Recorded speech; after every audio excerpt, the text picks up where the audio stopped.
Hai, balik lagi bersama gua Rara di Monogram Production. Dan malam ini ada di segmen naratif.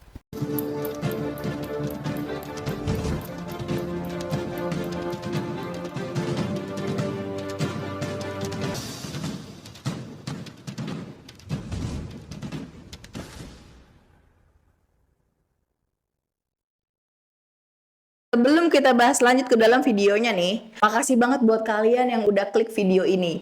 Dan jangan lupa selalu mampir ke Monogram Production, ada di TikToknya dan ada di Instagramnya. Oke, kita langsung bahas kasusnya.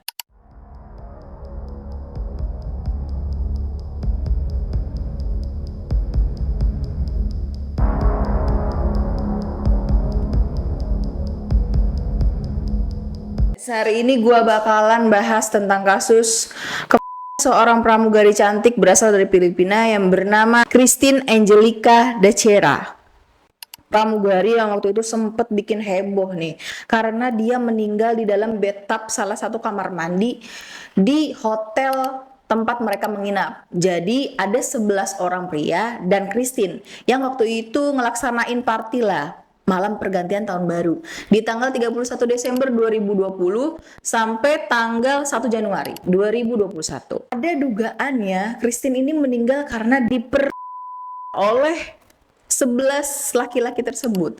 Tapi nanti kronologinya bakalan gue jelasin ya. Sebelumnya ini adalah dugaan sementara karena sampai detik ini keluarga dari Christine pun tidak ada yang mendapat keadilan untuk kematian anaknya tersebut.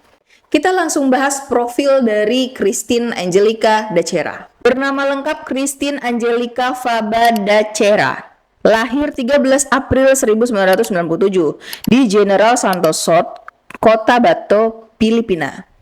Saat kejadian yang merenggut nyawanya ini, Christine sedang berusia 23 tahun guys. Bekerja sebagai seorang pramugari Philippines Airlines. Christine ini cukup eksis di sosial medianya dia nih, jadi ya bisa kita anggap kalau zaman sekarang itu sebagai selebgramnya lah ya. Christine ini adalah anak kedua dari 4 bersaudara dan ibunya bernama Sharon. Sebelum jadi pramugari, Christine ini adalah seorang dancer dan model yang sering banget nih mengikuti beberapa kontes kecantikan. Dia sempat menang nih di beberapa kontes kecantikan tersebut. Di tempat kuliahannya pun dia mendapat gelar cum laude, jadi udah pasti dong Christine ini adalah anak yang cerdas.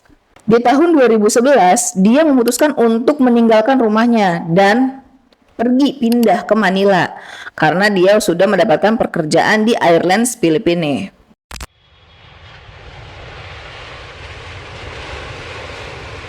Christine bisa dibilang sebagai senior yang profesional dan dia disegani oleh teman-temannya. Banyak yang sayang sama Christine.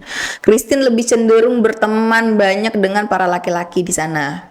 Dan dari penuturan ibunya, Ibu Sharon, Christine ini memang sayang terhadap keluarga. Bahkan Christine punya cita-cita di mana dia ingin mengajak seluruh keluarganya berkeliling dunia. Tapi sayangnya sebelum dia mewujudkan cita-citanya, dia harus kehilangan nyawanya. Kita langsung bahas ke dalam kronologi kematian Christine. Pada tanggal 31 Desember 2020, saat itu Christine check-in di hotel bareng 3 temennya, Romel Galuro, Gregorio, Angelo Rafael, dan ada John Reyes de la Serna. Mereka check-in di kamar nomor 2209 di Hotel City Garden Hotel Makati. Dan ternyata di sebelah kamar mereka, di kamar nomor 2207, terdapat 8 orang tambahan nih, teman dari Christine. Yang 3 orang ini nggak tahu itu temannya Christine. Nah, mereka juga check-in di kamar hotel tersebut. Jadi, kamarnya bersebelahan ya. Pada saat jam 2 pagi, itu ada aktivitas di mana CCTV-nya itu memperlihatkan kalau Christine ini mencium salah satu teman laki-lakinya nih guys. Jadi dari kamar 2207, Christine masuk ke kamar 2209. Nah, itu dicium tuh di situ. Setelah sejam berikutnya di jam 3.22 atau di jam 3 ya setengah 4 lah ya. Ini teman-temannya nih ada banyak yang keluar nih. Dari 2207 ke 2209. Saling kayak hilir mudik itu antara Christine dan teman-temannya. Nah, karena partinya mereka udah berhenti di jam-jam subuh di sekitar jam 4 dan udah gak ada aktivitas lagi guys. Mereka akhirnya tertidur pulas sampai di jam 10 pagi di mana Romel Galido waktu itu ya pengen pipis lah ke dalam kamar mandi, dan di sana dia melihat Christine tergeletak di atas bathtub kamar mandi mereka. Ya dipikir Romel ya mungkin karena sisaan mabuk dan minum minuman kemarin, Christine tertidur di situ nggak sadar. Di sana ya Romel memeriksa keadaan Christine sedang tertidur pulas. Akhirnya dikasihlah sama Romel ini selimut untuk menyelimuti badan Christine. Romel kembali untuk tidur.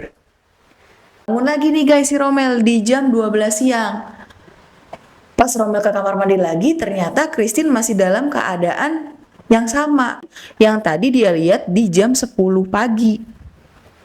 Karena dia penasaran sama Christine, akhirnya dipeganglah bagian tubuhnya Christine, diperiksalah sama dia.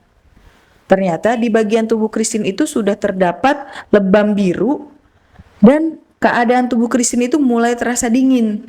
Diceklah sama dia detak jantungnya, urat nadinya, dan itu nggak ada pergerakan sama sekali. Paniklah Romel dan membangunkan kedua temannya yang sedang tertidur itu. Teman-temannya bangun, mereka langsung menuju pihak hotel melaporkan hal tersebut. Pihak hotel tersebut langsung berinisiatif untuk menolong Christine dengan cara CPR. Tapi nggak ada hasil nih guys yang didapat oleh pihak hotel. Akhirnya pihak hotel langsung melarikan Christine ke salah satu rumah sakit di dekat hotel tersebut.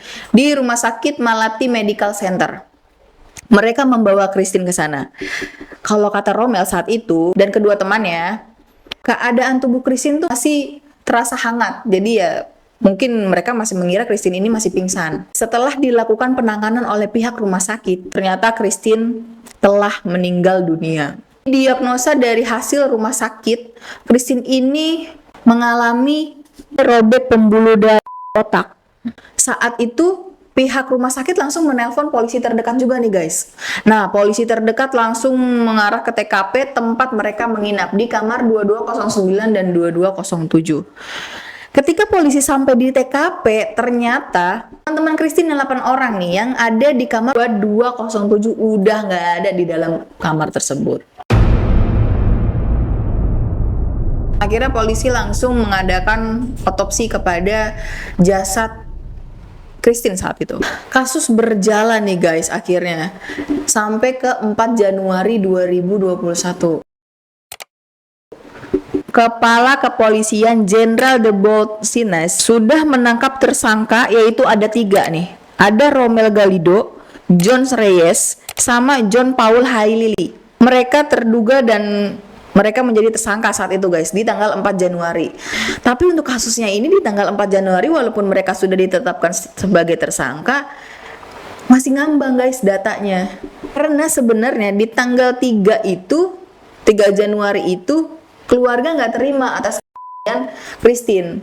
Lanjut di 5 Januari 2021, di mana kepolisian Maratti ini yang bernama Herat Depositar mengadakan wawancara dan memberikan keterangan bahwa tidak ada jejak cairan alat vital di tubuh Christine. Ini adalah murni kekerasan. Sementara Kepala Kepolisian Jenderal Debold Sines tadi bilang kalau tersangkanya ini udah ada 3, malah makin rumit. Nah, kasus terus berlanjut nih guys, sampai akhirnya di tanggal 6 Januari, Kejaksaan Kota Makati memerintahkan untuk membebaskan tersangka yang 3 tadi nih, yang udah kita bahas sebelumnya. Karena menurut pihak kejaksaan, polisi harusnya membawa analisis DNA mereka dan sampel DNA. Berlanjut ke tanggal 7 Januari, jasad Christine akhirnya dibawa ke kampung halaman di General Center City untuk dilakukan pemakaman secara pribadi bersama keluarga dan para sahabat dan kerabatnya. Sempat dilakukan lagi otopsi kembali dan akhirnya jasad Christine benar-benar dikebumikan pada tanggal 10 Januari, sekitar 1 mingguan lah ya setelah Christine ini meninggal dunia. Dan sampai detik ini nggak ada nih keadilan untuk Christine dan keluarga yang telah ditinggalkan. Kurang lebih seperti itulah guys untuk kronologi cerita kematian Christine, pramugari cantik asal Filipina ini. Makasih banget buat kalian yang udah nonton videonya sampai detik ini. Gue Rara dari Monogram, cabut.